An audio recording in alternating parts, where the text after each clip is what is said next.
Pemirsa, Assalamualaikum Nusantara. Kita ini memang dituntut untuk memaksimalkan waktu. Bahwa kita hidup selamanya itu karena kita produktif pada saat kita menggunakan waktu itu. Dan tak berarti apa-apa hidup kita ini panjang. 100 tahun, 200 tahun. Apalagi cuma hidup hanya 20 tahun. Kalau kita tidak bisa memanfaatkan waktu dengan sebaik-baiknya. Maka Rasulullah SAW memberikan ilustrasi kepada kita semua untuk menjadi patokan di dunia modern ini. Min husni islamil mar'i tarkuhu ma la ya'ni. Termasuk Islam yang baik adalah orang yang mampu meninggalkan hal-hal yang kurang bermanfaat atau yang tidak bermanfaat. Bisa nggak kita meninggalkan sesuatu itu? Kita biarkan mereka itu. Biarkan sesuatu yang tidak manfaat, tidak perlu kita perhatikan, tak perlu kita buang waktu untuk hal yang remeh-temeh dan sepele itu. Untuk apa? Untuk min husni islamil mar'i, untuk menjadi muslim yang sejati. Coba Bapak Ibu sekalian, dalam sehari semalam itu dalam penelitian Kominfo, kita tuh minimal pegang handphone itu smartphone 5 jam. Bisa bayangkan kalau waktu kita ini 8 jam, berarti hanya 3 jam kalau itu dipakai untuk waktu bekerja. Quality time kita penting. Contohnya ketika pulang ke rumah, istri kita sibuk pegang handphone, anak kita sibuk pegang handphone, kita pun sibuk pegang handphone. Lalu punya kualitas apa pertemuan kita dengan keluarga? Mungkin kita ini ketemu secara fisik, tapi hati nggak nyambung.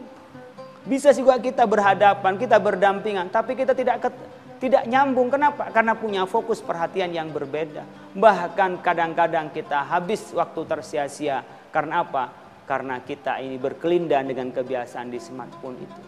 Dan ini yang kadang-kadang di dalamnya muncul hal-hal yang dosa. Contohnya adalah ghibah.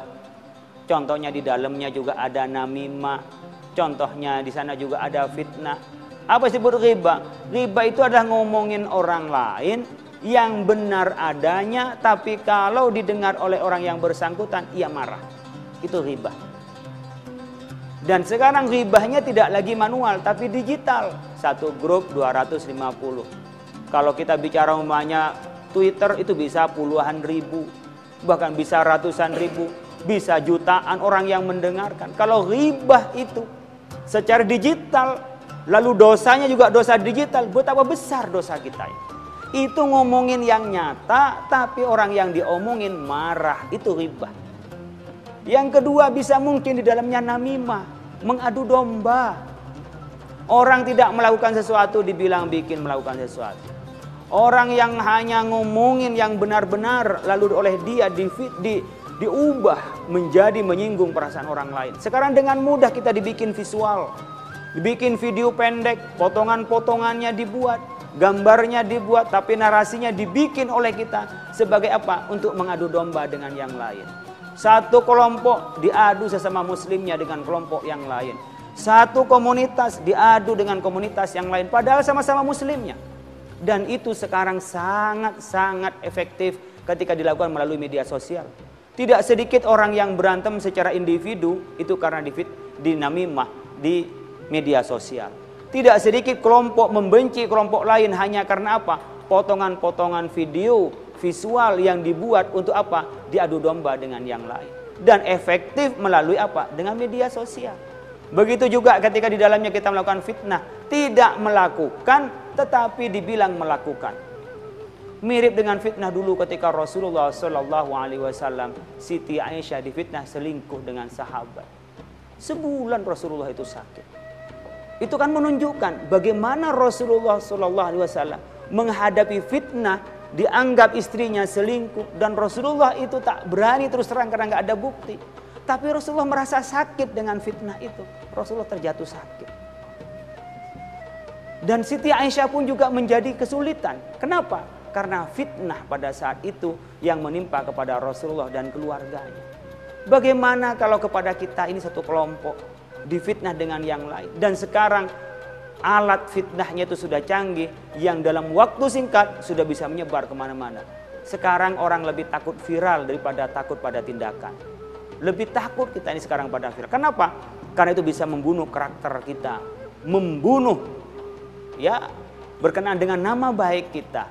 Dengan apa? Dengan media sosial. Dan yang lebih payah lagi, kita tak merasa berdosa dengan media sosial itu. Tidak merasa berdosa menyebarkan fitnah, namimah, dan ghibah itu. Ini yang disampaikan oleh Al-Ghazali, min asyaddi anwa'i sabri as-sabru 'alal ma'asi allati kanat ma'lufatan bil 'adah. Yang paling repot kita ini menata diri untuk sabar. Apa itu sabar?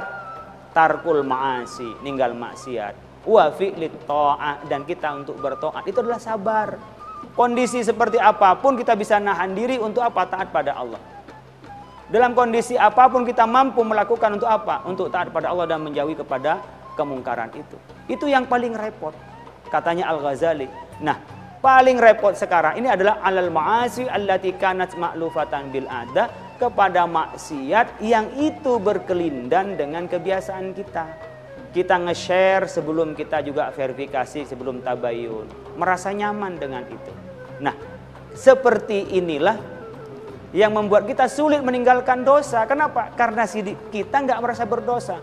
Kalau makan riba, ya, lalu kita berzina, itu jelas dosanya.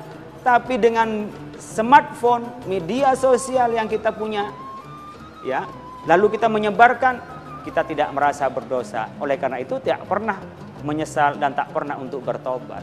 Oleh karena itu kita maksimalkan untuk kita ini memproduktivitas waktu kita, sehingga membedakan antara seseorang dengan yang lain itu hanya pada tingkat produktivitas menggunakan waktunya. Mudah-mudahan bermanfaat. Kurang lebihnya mohon maaf. Wallahul muwaffiq ila aqwamit thoriq.